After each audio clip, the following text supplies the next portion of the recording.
30년 동안 시어머니 밑에서 참고 살았습니다. 그런데 돌아가시기 전 제 이름이 적힌 통장 하나를 남기셨습니다. 그리고 그 안에는 평생 듣지 못했던 말이 들어 있었습니다. 오늘 이야기는 끝까지 들으셔야 합니다. 구독과 좋아요로 함께 해주세요. 여러분의 응원 한 번이 다음 이야기를 만드는 큰 힘이 됩니다. 애미야, 아직 밥도 안 됐나? 새벽 4시 반. 닭 울음소리보다 먼저 시어머니 목소리가 집안을 울렸다. 나는 허둥지둥 부엌으로 뛰어갔다. 손은 이미 갈라져 있었다. 전날 밤 늦게까지 공장에서 일하고 들어왔지만 쉬는 건 사치였다. 시어머니는 늘 말했다. 며느리는 집안 기둥이다. 하지만 정작 내 밥상엔 늘 찬밥뿐이었다. 시집 온 첫날부터 그랬다. 아침상을 차리는데 국이 짜다고 밥상이 엎어졌고 명절엔 혼자 20명 음식을 했다. 남편은 그저 고개만 숙이고 있었다. 엄마 성격 원래 저래. 그 말이 끝이었다. 그날 밤 나는 화장실에서 몰래 울었다. 아무도 모르게. 결혼 5년째 되던 해였다. 시동생 사업이 망했다. 시어머니는 내 손을 붙잡았다. 애미야, 네가 좀 도와줘야지. 결국 나는 금반지를 팔았다. 친정 엄마가 마지막으로 쥐어준 예물이었다. 하지만 시어머니는 고맙다는 말 대신 이렇게 말했다. 가족인데 당연한 거지. 나는 웃었다. 울고 싶어도 웃는 게 익숙해져 있었다. 그날 밤, 딸아이가 내 손을 만지며 말했다. 엄마 손 왜 이렇게 차가워? 나는 아이 앞에서 처음 눈물을 흘렸다. 명절만 되면 전쟁이었다. 전 부치고 갈비 삶고 새벽까지 설거지. 친척들은 거실에서 웃고 떠들었지만 나는 부엌에서 연기와 기름 냄새 속에 갇혀 있었다. 그런데 시어머니는 사람들 앞에서 말했다. 우리 며느리는 손이 느려. 순간 얼굴이 화끈거렸다. 하지만 누구 하나 내 편이 되어주지 않았다. 심지어 남편조차. 조금만 빨리 하면 되잖아. 그 말을 듣는 순간 나는 내가 이 집 식모 같다는 생각이 들었다. 그날 새벽 혼자 설거지를 하다가 결국 주저앉아 버렸다. 허리가 끊어질 듯 아팠다. 시어머니가 쓰러진 건 겨울이었다. 갑작스러운 뇌경색. 하지만 병원에서 간병한 건 결국 나였다. 시누이들은 바쁘다는 이유로 오지 않았고 남편은 회사 핑계를 댔다. 나는 병원 의자에서 쪽잠을 자며 시어머니 곁을 지켰다. 대소변도 치우고 몸도 닦아드렸다. 그러던 어느 날 잠에서 깬 시어머니가 나를 빤히 바라봤다. 그리고 아주 작게 말했다. 고생한다. 나는 순간 잘못 들은 줄 알았다.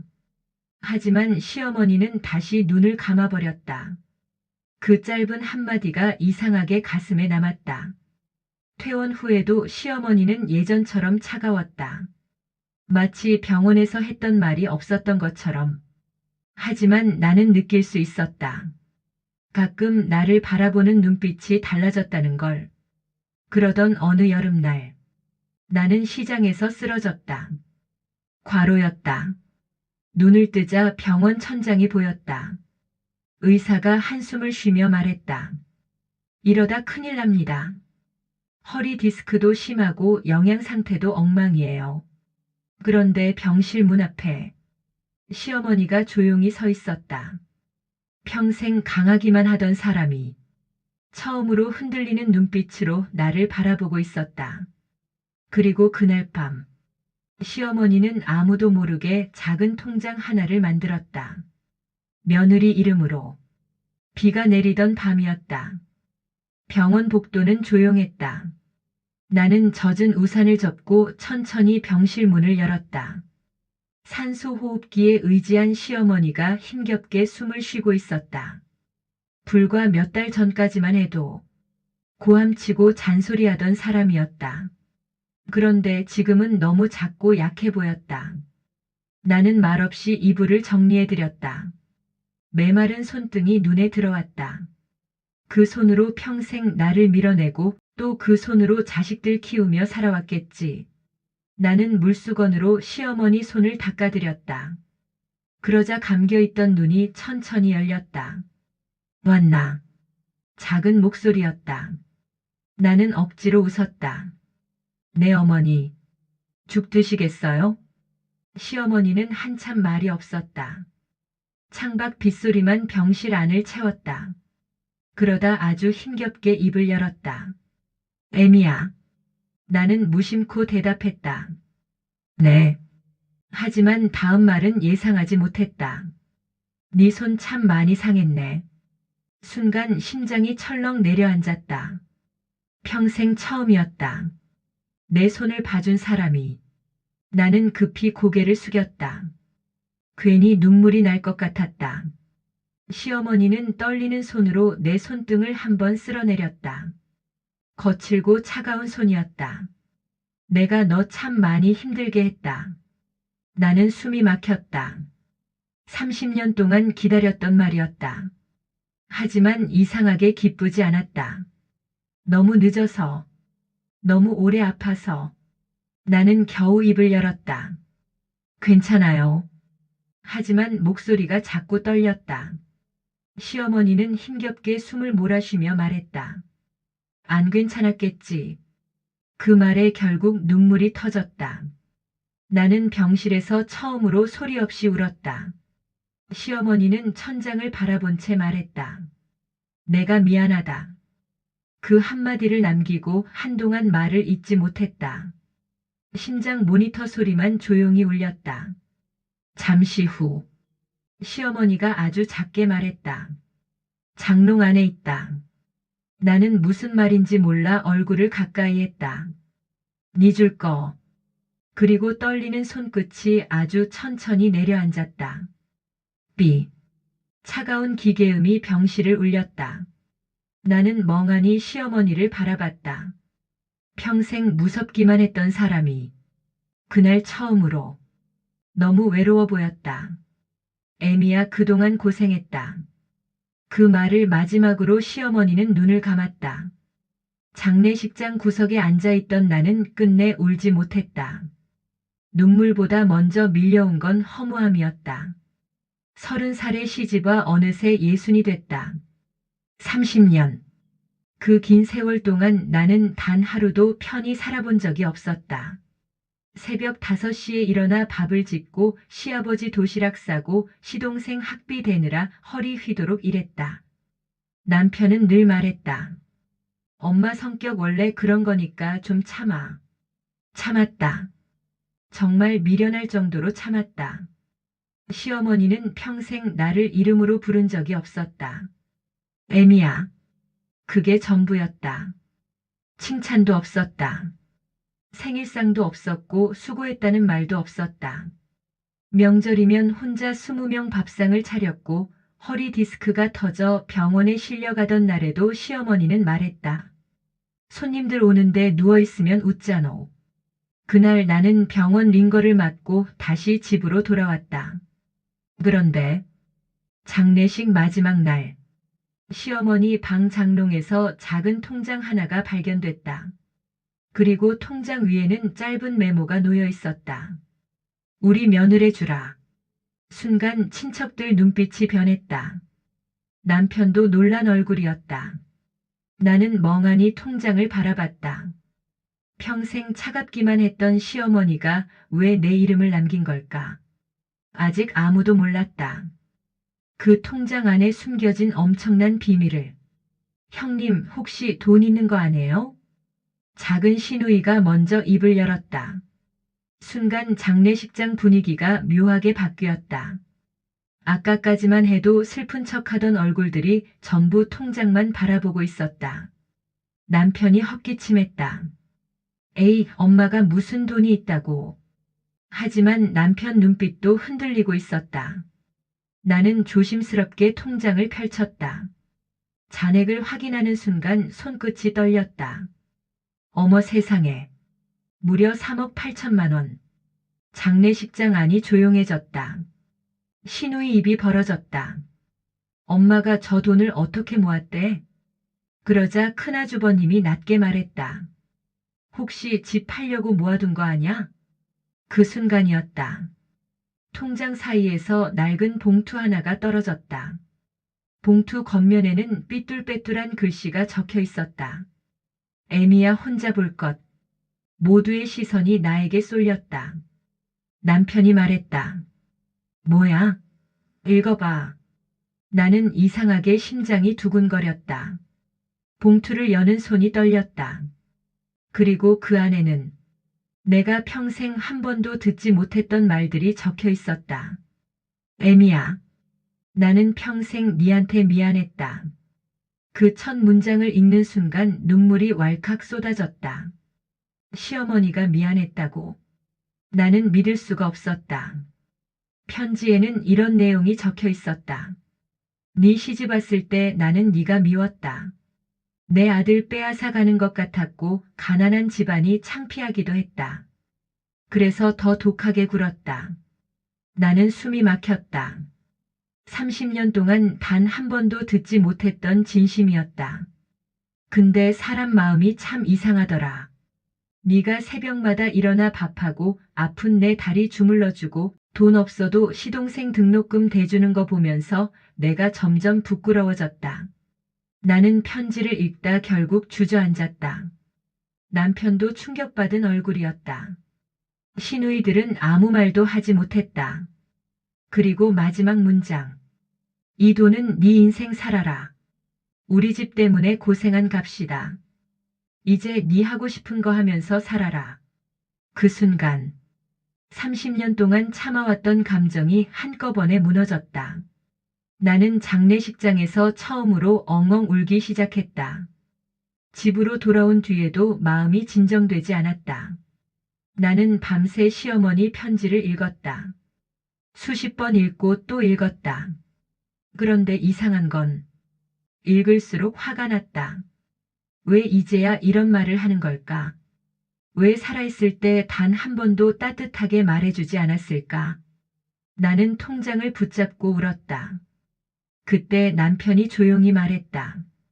당신 이제 그만 고생해. 순간 헛웃음이 나왔다. 당신은 내가 안 힘든 줄 알았어? 남편은 아무 말도 못했다. 나는 처음으로 30년 서러움을 터뜨렸다. 당신은 늘 모른 척 했잖아. 어머니가 나한테 뭐라고 해도 내가 쓰러져도 맨날 참으라고만 했잖아. 남편 얼굴이 굳어졌다. 그리고 처음으로 남편 눈에서도 눈물이 떨어졌다. 미안하다. 그 한마디를 듣는데 이상하게 더 서러웠다. 30년. 너무 늦은 사과였다. 며칠 뒤 은행에서 전화가 왔다. 고객님, 추가로 확인하실 서류가 있습니다. 나는 단순한 절차인 줄 알았다. 그런데 은행 직원이 건넨 서류를 보고 숨이 멎는 줄 알았다. 시어머니 명의 보험금 수령인. 수령인 이름 칸에는 내 이름이 적혀 있었다. 왜 저예요? 직원이 말했다. 10년 전에 직접 지정하셨습니다. 나는 멍해졌다. 10년 전이라면 내가 허리 수술하고도 집안일 다 하던 시절이었다. 그 힘든 시절. 시어머니는 이미 이런 준비를 하고 있었던 거다. 그런데 더 놀라운 건 따로 있었다. 보험금 액수. 무려 1억 2천만 원. 나는 다리에 힘이 풀렸다. 그날 밤 시누이들에게 전화가 왔다. 새언니, 엄마 돈 혼자 다 가지실 거예요? 그 순간 30년 동안 눌러왔던 갈등이 다시 시작됐다. 시누이들은 장례식 끝난 뒤부터 노골적으로 변했다. 전에는 한 달에 한 번 연락도 없던 사람들이었다. 그런데 시어머니 통장 이야기가 나온 뒤부터 거의 매일 전화가 왔다. 새언니, 우리 좀 봐요. 엄마 돈 이야기 좀 해야겠어요. 결국 어느 저녁, 큰 시누이와 작은 시누이가 동시에 집으로 들이닥쳤다. 식탁에 앉자마자 작은 시누이가 먼저 입을 열었다. 솔직히 말할게요. 새언니 혼자 돈 다 갖는 건 아니라고 봐요. 나는 조용히 물컵만 바라봤다. 그러자 큰 시누이도 한숨을 쉬며 거들었다. 엄마가 순간 판단 잘못하신 걸 수도 있잖아요. 아프셨으니까. 순간 피가 거꾸로 솟는 기분이었다. 지금 어머니 정신 이상했다고 말하는 거야? 내 말에 둘 다 잠시 입을 다물었다. 하지만 작은 시누이는 물러서지 않았다. 아니, 그 뜻이 아니라 그래도 가족끼리 너무하잖아요. 엄마 재산을 며느리 혼자 가져가는 게 말이 돼요? 나는 허탈하게 웃었다. 30년 동안 명절 음식하고 병원비 내고 기저귀 갈던 시간은 가족이 아니었나? 나는 차갑게 말했다. 그럼 그동안 어머니 병원은 누가 다녔는데? 작은 시누이 얼굴이 굳었다. 그건 새언니가 집에 있으니까 그런 거죠. 그 말을 듣는 순간 참고 있던 감정이 터져버렸다. 집에 있었던 게 아니라 내 인생 포기하고 이 집 지킨 거야. 목소리가 떨렸다. 너희들 놀러 다니고 여행 갈 때 나는 어머니 대소변 치웠어. 허리 끊어질 때까지 일했어. 근데 이제 와서 돈 이야기만 하러 와? 순간 집안 공기가 얼어붙었다. 큰 시누이가 얼굴을 붉히며 말했다. 새언니 말 너무 심하다. 나는 피식 웃었다. 심해? 30년 동안 들은 말에 비하면 아무것도 아니야. 그때 가만히 듣고 있던 남편이 낮게 말했다. 그만해. 하지만 나는 멈출 수 없었다. 당신도 똑같아. 내가 쓰러져도 모른 척 했잖아. 남편 얼굴이 새하얘졌다. 작은 시누이가 벌떡 일어났다. 됐어요. 엄마 돈 그렇게 혼자 잘 먹고 잘 살아봐요. 문이 쾅 닫혔다. 집안에 무거운 침묵이 내려앉았다. 나는 힘이 풀려 의자에 주저앉았다. 그런데 그 순간 남편이 처음으로 내 손을 잡았다. 아주 작게 떨리는 목소리였다. 그동안 미안했다. 하지만 이상하게 그 말이 더 늦고 아프게 들렸다. 그날 밤 나는 처음으로 결심했다. 이제는 더 이상 참고만 살지 않겠다고. 나는 오래된 서랍을 열었다. 그 안에는 지난 30년 영수증과 병원 기록들이 있었다. 시어머니 병원비, 시동생 등록금, 생활비 대출 서류, 모두 내 이름이었다. 나는 한 장 한 장 바라보다가 허탈하게 웃었다. 내 청춘이 전부 거기 들어 있었다. 그때 딸에게 전화가 왔다. 엄마 이제 엄마 인생 살아. 딸 목소리를 듣는 순간 눈물이 났다. 딸은 어릴 때부터 다 알고 있었다. 엄마가 얼마나 참고 살았는지. 엄마 여행 한 번도 못 갔잖아. 이제 엄마 하고 싶은 거 해. 그 말을 듣는데 가슴이 먹먹했다. 나는 평생 누군가의 엄마였고 며느리였고 아내였다.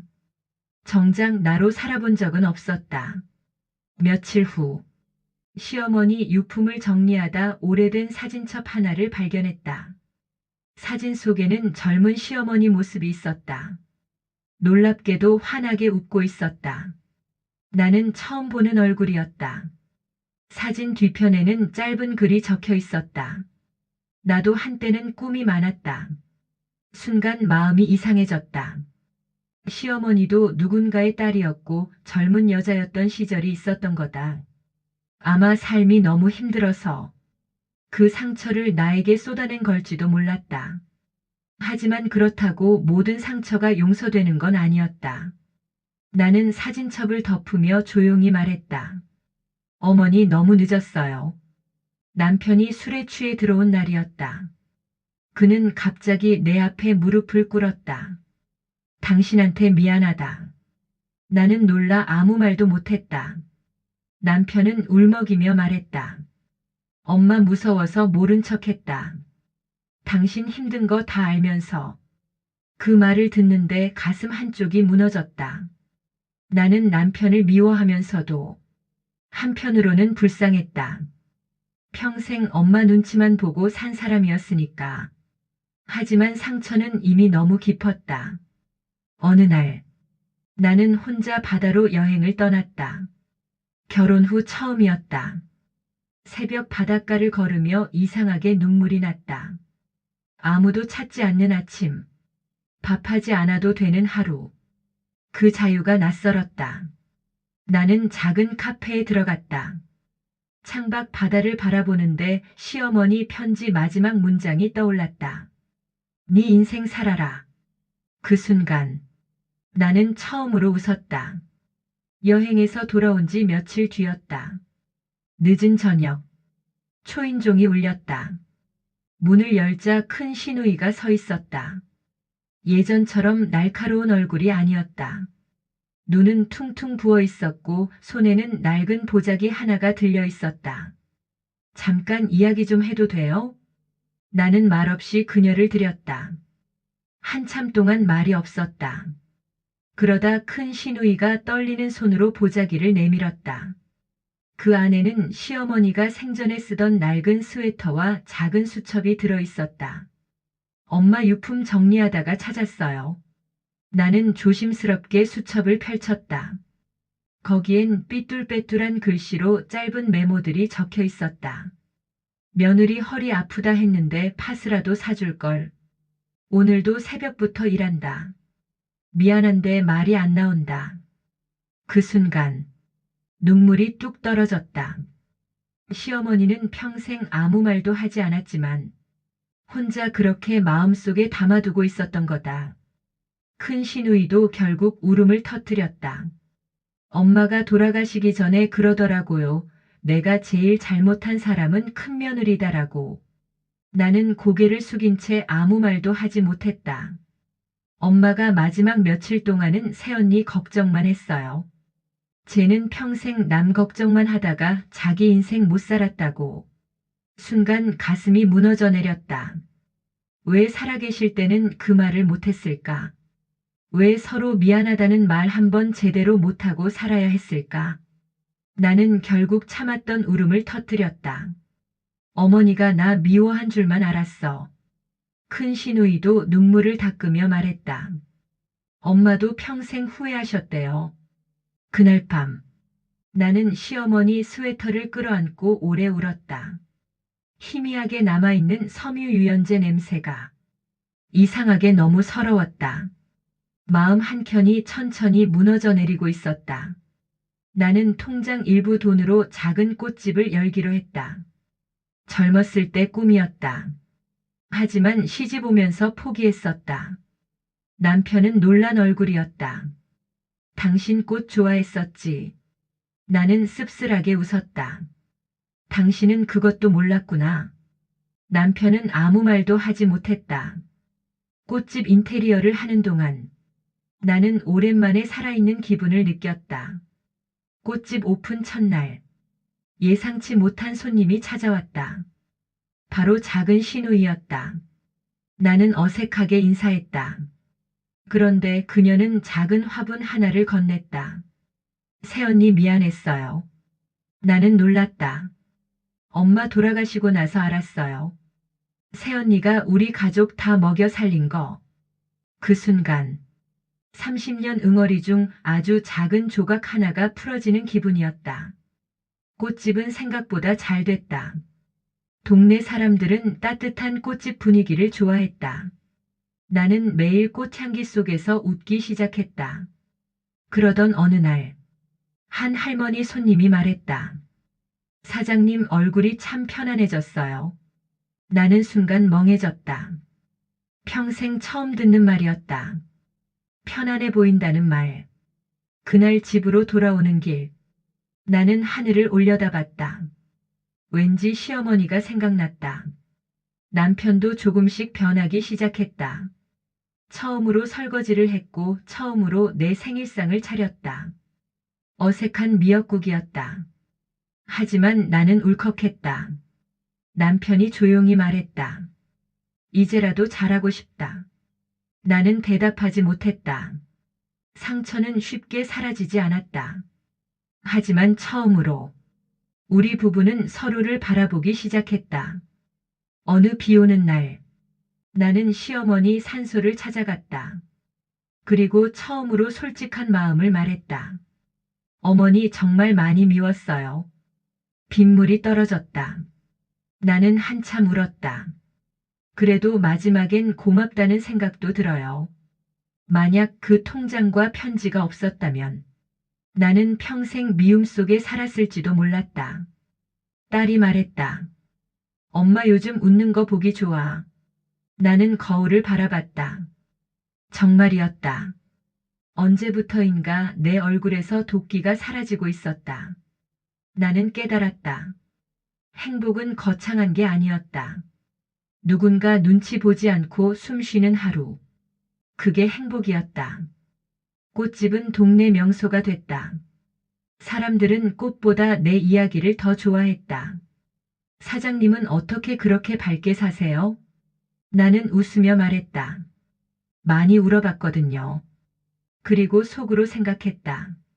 상처는 사람을 무너지게도 하지만 다시 피어나게도 한다고. 어느 날 남편이 오래된 상자를 내밀었다. 그 안에는 젊은 시절 내 사진들이 있었다. 나는 놀랐다.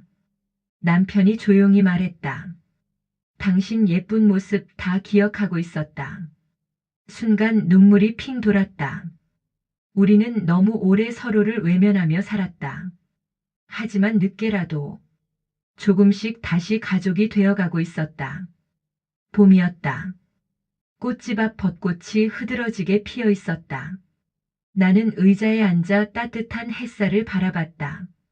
그리고 조용히 중얼거렸다. 어머니 잘 지내시죠? 문득 바람이 불었다. 꽃잎이 흩날렸다. 마치 누군가 마지막 인사를 건네는 것 같았다. 나는 미소 지었다. 30년 시집살이. 길고 아픈 시간이었지만 그 끝에서 나는 드디어 나 자신을 찾았다. 그리고 이제야 알았다. 진심은 너무 늦게 도착해도 사람 마음을 살릴 수 있다는 걸. 에미야 그동안 고생했다. 그 한마디가 내 인생을 다시 피어나게 만들었다. 이야기가 가슴에 닿으셨다면 구독과 좋아요로 함께 해주세요. 여러분의 응원 한 번이 다음 이야기를 만드는 큰 힘이 됩니다.